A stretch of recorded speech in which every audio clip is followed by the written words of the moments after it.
Bismillahirrahmanirrahim. Assalamu alaikum class. I'm Hiba Ijaz. Welcome to your computer science class. And this is lecture number 35. We'll continue our chapter number 6 today, which is wireless communication. So today we'll take start from what is global positioning system. Global positioning system जिसकी abbreviation होती है GPS. Basically इसके अंदर हमारे पास radio waves use होती हैं, ठीक है. रेडियो नेविगेशन सिस्टम यूज होता है. इस नेविगेशन सिस्टम की मदद से लोग अपनी एग्जैक्ट पोजीशन के वो लैंड में या सी में या कहीं भी किस पोजीशन पर हैं वो पता लगा सकते हैं, ठीक है. जिस तरह हमारे पास होते हैं कोई मर्चेंट नेवी के लोग हैं, वो शिप है उनकी कोई, ठीक है, उनकी कोई शिप है उनकी कोई, और वो किसी भी सी के दरमियान कहीं पर है. उनको चारों तरफ सिर्फ और सिर्फ सी नजर आ रहा है और कुछ नजर नहीं आ रहा. उन्हें अपनी पोजीशन को पता लगवाना है, उधर कोई सिग्नल्स भी नहीं आते किसी चीज के या कुछ, तो वो जीपीएस की मदद से अपनी एग्जैक्ट पोजीशन चेक कर सकते हैं, ठीक है.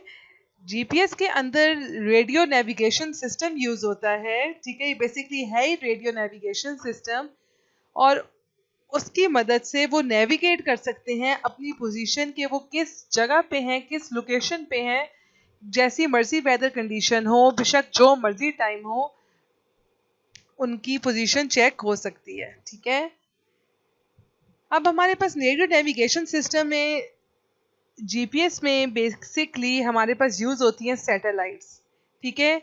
हमारी जो आजकल मॉडर्न एरा ऑफ कम्युनिकेशन है, इसके अंदर सैटेलाइट्स बहुत वाइडली यूज हो रही हैं. सैटेलाइट्स का इस्तेमाल बहुत ज़्यादा है. और सैटेलाइट बेसिकली क्या है? सैटेलाइट एक रिले स्टेशन होती है which is placed into orbit by human. पहले मैं बताती हूँ कि रिले स्टेशन क्या होता है. रिले स्टेशन एक्चुअली एक सैटेलाइट स्टेशन होता है, ठीक है. ये एक होता है ब्रॉडकास्ट ट्रांसमीटर.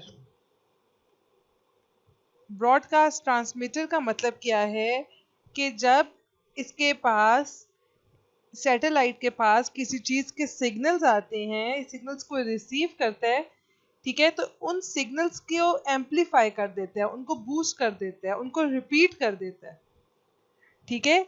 ये कोई भी रेडियो सिग्नल्स आ सकते हैं, किसी भी टेलीविजन की चीज़ के सिग्नल्स आ सकते हैं, ओके. तो एक ये सेंडर स्टेशन है, समझे, क्योंकि रेडियो स्टेशन है, ठीक है, या कोई भी स्टेशन है, इसने सिग्नल्स को भेजा सैटेलाइट की तरफ, और सैटेलाइट अब इन सिग्नल्स को मजीद बूस्ट करके आगे भेज देगा, ठीक है.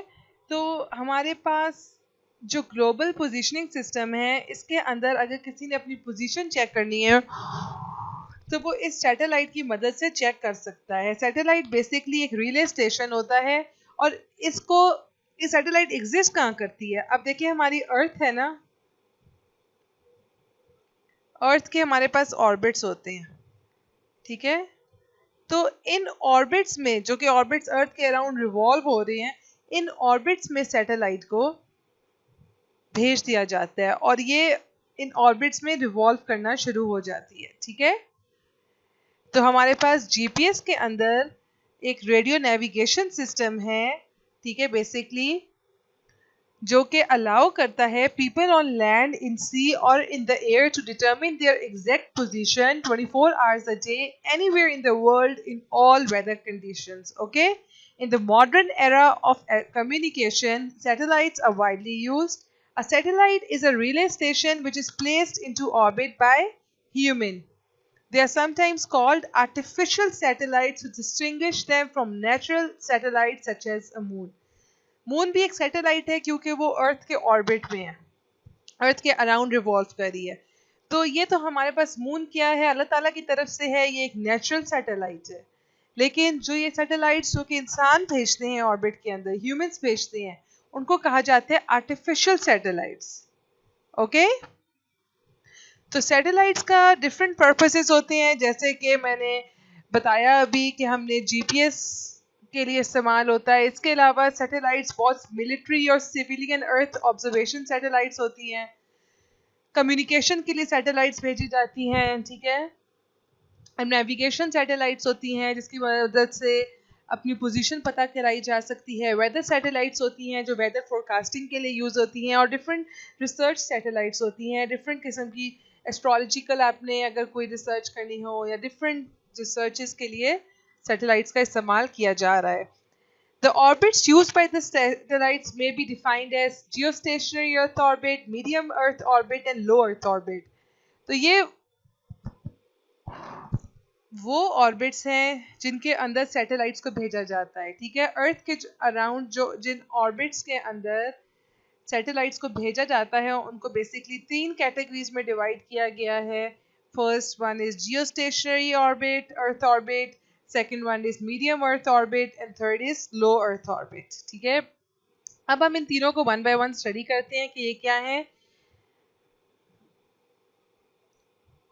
पहले हम ये देख लें कि जीपीएस का इस्तेमाल, जो जीपीएस हम पढ़ रहे हैं कि वो नेविगेशन के लिए यूज़ होता है, तो वो नेविगेशन के लिए यूज़ होता है। एयरप्लेन्स हमारे यूज़ करते हैं, शिप्स हमारी यूज़ करती हैं, जैसे कि मैंने कहा ग्राउंड व्हीकल्स यूज़ करती हैं, जिस तरह हम लोग अब गूगल मैप्स का इस्तेमाल कर रहे हैं, ठीक है। या फिर कोई भी इंसान किसी काम के लिए भी जीपीएस सर्विस को यूज़ कर सकता है, ठीक है। Relative positioning and time data is used to study the movement of tectonic plates to earthquakes. The astronomical ground station handheld GPS device. तो ये डिफरेंट कामों के लिए यूज होते हैं। अगर आपने earthquakes का जो स्टडी है इसके अंदर भी जीपीएस की मदद ली जाती है। इसके अलावा हमारे पास हैंड हेल्ड जीपीएस डिवाइसेस होती हैं, ठीक है, जिनका काम है कोई भी एस्ट्रोनॉमिकल ग्राउंड स्टेशन की का चेक करना हो, कि एस्ट्रोनॉमी का जैसे स्टार्स की स्टडी करनी हो, प्लैनेट्स की स्टडी करनी हो, उसके काम आता है, ठीक है। और अर्थ किस तरह मूव कर रही है, अर्थ की रिलेटिव पोजीशन क्या है बाकियों की निस्बत, ठीक है, किस स्पीड में मूवमेंट हो रही है, ये सारी की सारी चीज़ें इसकी मदद से चेक की जा सकती हैं, ओके। तो ये देखें हमारे पास अब जो सैटेलाइट है ये एक यूज़र है, ठीक है, जो कि जीपीएस की सर्विस हासिल कर रहा है, और ये वो स्टेशन है जो कि सर्विसेज प्रोवाइड कर रहा है। तो बीच में हमारे पास आ जाती है सैटेलाइट। यूज़र के पास खाली वन वे कम्युनिकेशन होती है, यूज़र सर्विस हासिल कर सकता है, सर्विस दे नहीं सकता वापस सैटेलाइट को, ठीक है, उस तक वापस भेज नहीं सकता। जबकि हमारे पास जो है सर्विस प्रोवाइडर है जो कि बेसिकली एक ट्रांसीवर है, वो क्या करता है, वो सिग्नल सेंड भी कर रहा है, सैटेलाइट तक भेज भी रहा है और सैटेलाइट से वापस रिप्लाई भी ला रहा है, ओके। अब मैंने जैसे बताया था कि हमारे पास सैटेलाइट सिस्टम्स हैं, इनको जब अर्थ के अराउंड ऑर्बिट्स में हम लोग भेज देते हैं तो बेसिकली अर्थ के 3 डिफरेंट टाइप्स हैं ऑर्बिट्स की, जिसके अंदर आर्टिफिशियल सैटेलाइट्स को भेजा जाता है। वो है geostationary earth orbit, medium earth orbit and low earth orbit. Geostationary orbit इसकी एब्रीविएशन है जीईओ, ठीक है। जियोस्टेशनरी ऑर्बिट या फिर geostationary earth orbit is an orbit directly above the earth equator eight 0 degree latitude with a period equal to the Earth's rotation period। ये उसी speed से rotate कर रहा है जिस स्पीड से अर्थ रोटेट कर रही है, ठीक है। इस ऑर्बिट की जो स्पीड है, जिस स्पीड से वो रोटेट कर रही है, वो एग्जैक्टली वही है जिससे अर्थ रोटेट कर रही है, ठीक है। तो अगर दो चीजें एक ही स्पीड से मूव कर रही हो तो हम क्या कहते हैं कि ये दोनों स्टैटिक हैं, ये दोनों with respect to each other static है। 9th-10th में आप लोगों ने फिजिक्स में पढ़ा होगा, ठीक है। और an object in a geostationary orbit appears to be fixed in the sky if observe from the earth, क्योंकि वो ऑर्बिट भी मूव कर रहा है और अर्थ भी मूव कर रही है और दोनों बिल्कुल सेम स्पीड से मूव कर रहे हैं। तो ये ऐसे अपीयर होगा, ऐसे लगेगा कि ये ऑर्बिट क्या है, फिक्स्ड है, जब इसको अर्थ से ऑब्जर्व किया जाएगा, ठीक है। इसको directly above the earth equator eight 0 degree latitude ये एग्जिस्ट करता है, ठीक है। The communication satellites and weather satellites are generally placed in geostationary orbits so that the satellite Earth antennas placed on Earth can communicate with them, do not have to track them, but can be placed permanently at a fixed position where they stay. ये देखें, अगर एक हमारे पास है अर्थ पे कोई station है, ठीक है, और ये हमारे पास ऑर्बिट पे एक जियो स्टेशनरी सैटेलाइट है, ठीक है, जियो स्टेशनरी ऑर्बिट में. अब क्या है, जियो स्टेशनरी ऑर्बिट और अर्थ एक दूसरे से रिलेटिवली क्या है, स्टैटिक है. जिस तरह अगर एक ट्रेन चल रही है और उसके अंदर एक बंदा बैठा हुआ है, ठीक है, तो ये क्या है, बंदा ट्रेन की रिस्पेक्ट से क्या है, स्टैटिक है, क्योंकि दोनों सेम स्पीड से मूव कर रहे हैं. जैसे जैसे ट्रेन आगे जा रही है वो बंदा भी आगे जा रहा है, तो ये क्या है, एक दूसरे के रिलेटिवली एक दूसरे से ये स्टैटिक है, ठीक है. लेकिन अगर एक बंदा ट्रेन के बाहर है तो ये क्या है, तो इस बंदे के लिहाज से ये ट्रेन क्या है, मूव कर रही है, लेकिन जो बंदा अंदर बैठा हुआ है वो स्टैटिक पोजीशन में है. उसके लिए ट्रेन स्टैटिक है क्योंकि वो दोनों सेम स्पीड पर जा रहे हैं. ओके, ये फिजिक्स में आप लोगों ने पढ़ा था रिलेटिव मोशन में, आई थिंक. तो कम्युनिकेशन सैटेलाइट्स और वेदर सैटेलाइट्स जो है ना, इनको जियो स्टेशनरी ऑर्बिट्स में प्लेस किया जाता है ताकि जो अर्थ पे एग्जिस्ट करते हैं एंटेनास, जो अर्थ के स्टेशन एग्जिस्ट करते हैं, उनको इस सैटेलाइट को ट्रैक ना करना पड़े, बल्कि एक परमानेंटली एक जगह पे इनको प्लेस कर दिया जाए, एक फिक्स पोजीशन पे प्लेस कर दिया जाए, और हमेशा इनको ये सैटेलाइट्स एक फिक्स जगह पे मिलें और इनको ये आराम से इनसे सर्विसेज हासिल कर सकें. ठीक है, तो आई होप आपको समझ आ गया होगा. नेक्स्ट हम लोग मूव करते हैं मीडियम अर्थ ऑर्बिट मियो की तरफ. The satellites placed in this orbit are generally used for navigation, such as the Global Positioning System, at an altitude of 20,200 kilometers.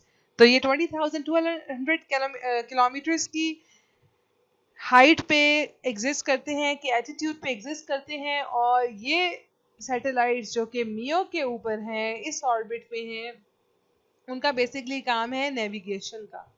ठीक है, तो नेविगेशन सैटेलाइट्स इस ऑर्बिट में प्लेस की जाती हैं.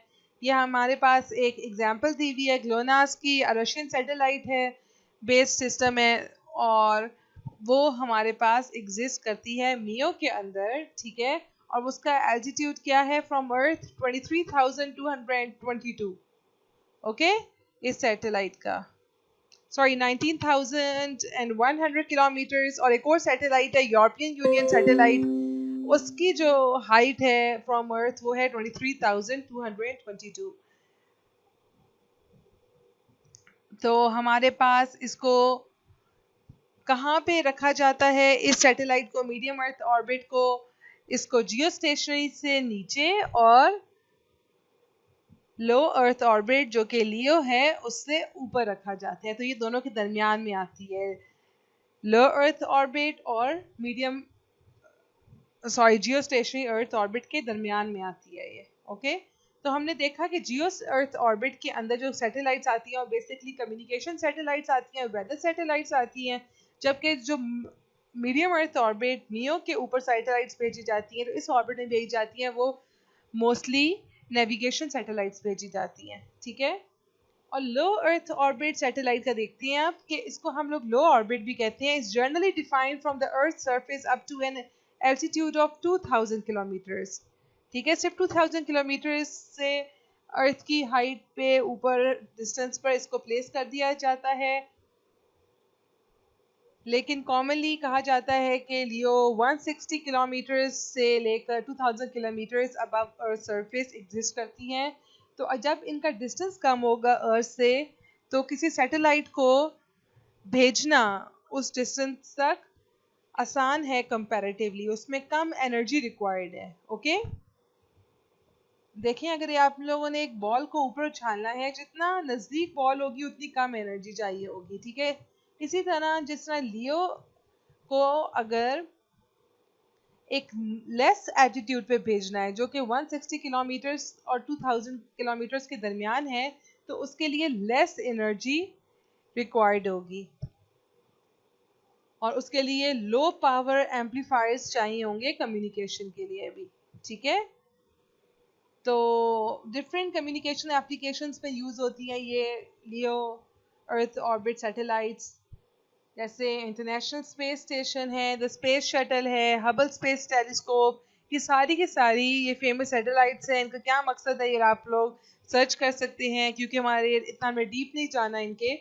तो ये सारी की सारी जो हैं लो अर्थ ऑर्बिट में प्लेस की जाती हैं। So that's all for today, thank you so much class. बहुत मज़े की चीज़ है और बहुत ही आसान चीज़ है, लेकिन अगर आप लोग पढ़ें तो, ठीक है। तो आई होप आप लोग पढ़ रहे होंगे साथ साथ, और अगर नहीं पढ़े तो अभी शुरू कर दो बच्चों। और थैंक यू सो मच, अल्लाह हाफिज़, टेक केयर।